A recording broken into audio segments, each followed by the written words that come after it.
collect ideas, not beliefs. If you collect ideas, right, it means that you're like, oh, that's interesting, and then that's interesting, and then this is interesting, and then that's also interesting. And some of these contradict each other, but it's okay, because I don't have to believe any of them. I can just entertain their feasibility and find them interesting, so I can collect all these different ideas. The problem with beliefs is that when you collect one belief, well, not... Sebelum dimulai, klik tombol subscribe dan klik loncengnya ya guys. Terima kasih.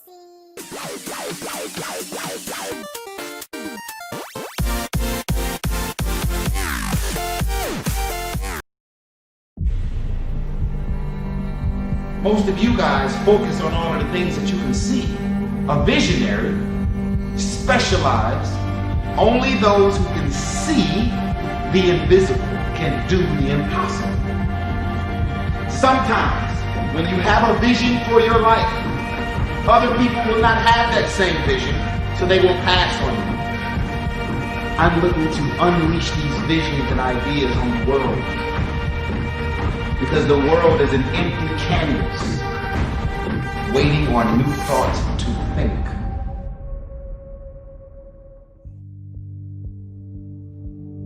A lot of us are going through a hard time in life. Some people have been bullied, some people are just stressed out, some people are insecure, some people are fat and overweight, and the world puts a lot of this shit in your mind.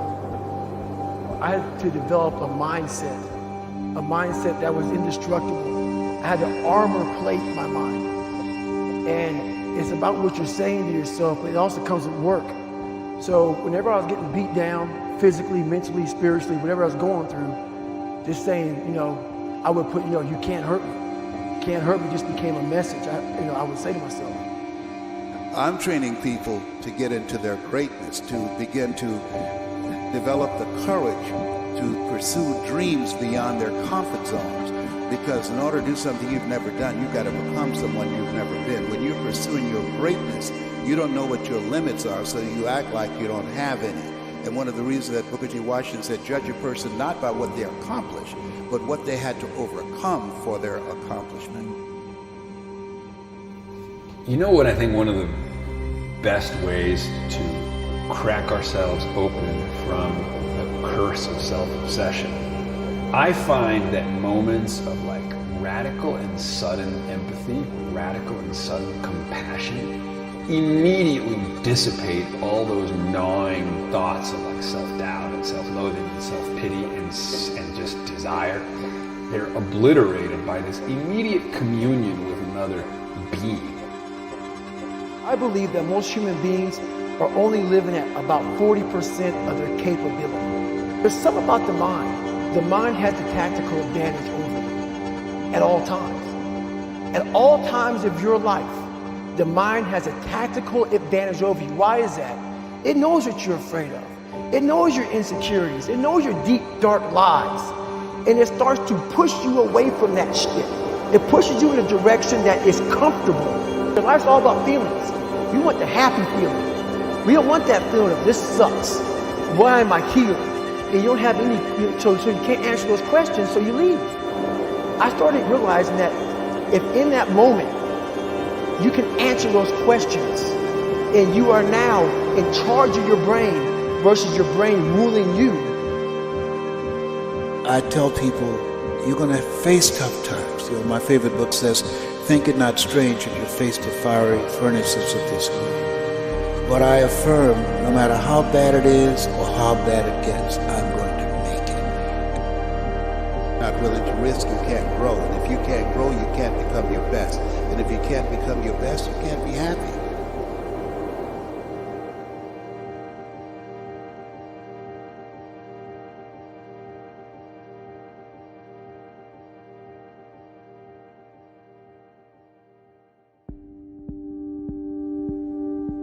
Beliefs dictate your thoughts, dictate your emotions, dictate your actions, which produce your results. And your results, when you look at them, then just reinforce the original belief.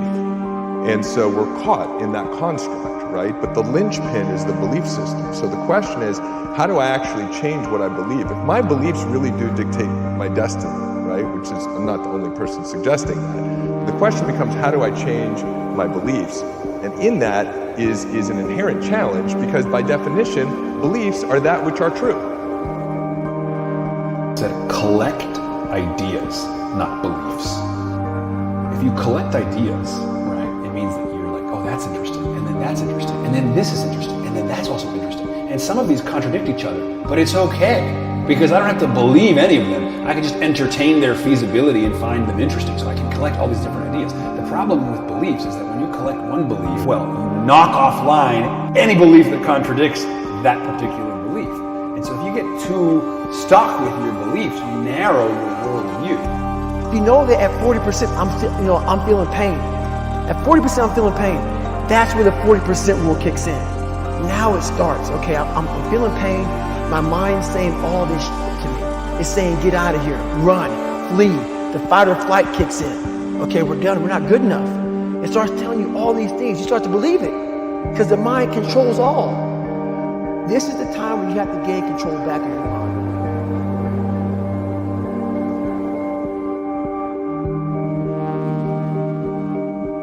It's okay. Let me see if I can go 45%.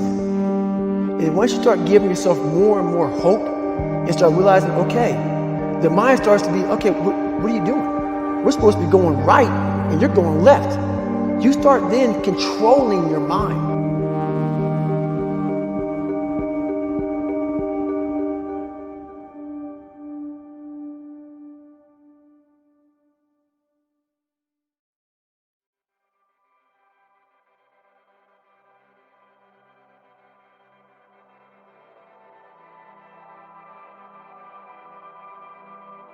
I wish I had not waited 14 years. Somebody said, if you want to lose something, lose money. You can get that back, but don't lose time. There were 14 years I sat on the sideline. 14 years I said, I don't have an investor in me like Tony Robbins. 14 years it said, I don't have an MBA or PhD, and I can't compete with these guys. I have the complexion of rejection. 14 years I silenced myself. And so I regret that, because there are some people that maybe if they'd heard my voice, their lives would have taken a different direction. And I can't get those 14 years back. I kind of want to just trust, like, look, all the great things in my life have not happened when I was looking for them. All the great things in my life, all the success in my life always happened when I was in my zone, doing my art, doing my thing, and the right thing showed up, and all I did was seize it when it was there. When I get stuck thinking, planning, worrying about what's the next thing, I'm out of my flow. And it's when literally I'm not thinking about it, and I'm just trusting that the thing has showed up, and then I've seized it. Often people don't know how to achieve something. And because they don't know how, they don't spend a lot of time getting additional clarity. They don't spend time imagining what the future would look like with that thing, or being that thing, or creating that thing, because they get stuck on the how.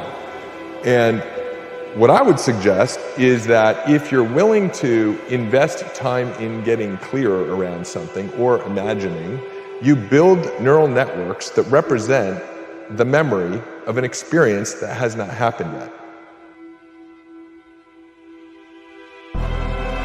You have greatness in you. I don't know you, but here's what I know based upon my own experience. You have greatness in you, that you have the ability to do more than you could ever begin to imagine. With that voice that a lot of us like to run away from, we all have it. We all have that voice that say, hey man, you're kind of wimping out right now. Goggins is saying, okay, David Goggins, you're a punk. Life made you this way. We can't live like this. We can't live in fear. We can't live in judgment. Cannot be afraid of that. That's Goggins. Goggins saying, all of you who don't like me, who don't want it, and that person then comes in.